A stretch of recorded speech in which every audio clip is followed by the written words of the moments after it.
অপরদিকে টিটাগড়ে বিজেপির ব্যানার ছেঁড়ার অভিযোগ উঠল তৃণমূলের বিরুদ্ধে। টিটাগড়ে বিজেপির ব্যানার ছেঁড়ার অভিযোগ, আর সেই ঘটনায় খড়দা থানায় অভিযোগ দায়ের করেছে বিজেপি। ঠিক কি ঘটেছে আমাদের সঙ্গে প্রতিনিধি সুবীর রয়েছে, সুবীর বলতে পারবে। সুবীর, গোটা ঘটনাটা কি ঘটলো?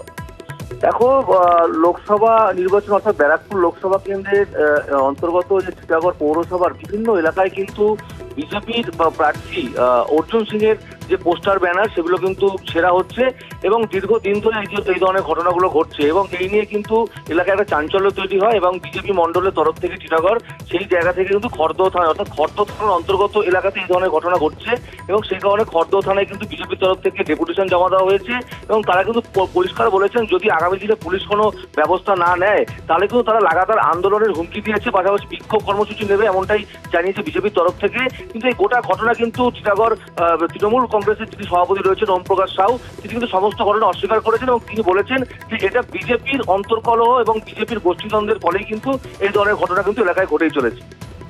বেশ, ধন্যবাদ সুবীর। নম্বর 17 আমাদের 5টা ব্যানার ছেঁড়া হয়েছে। কাল থেকে আজ পর্যন্ত দেখবেন 4-5টা ব্যানার ছেঁড়া হয়ে গেছে। এটা কেন করছে ওরা, কি জন্য করছে কিছু বোঝা যাচ্ছে না।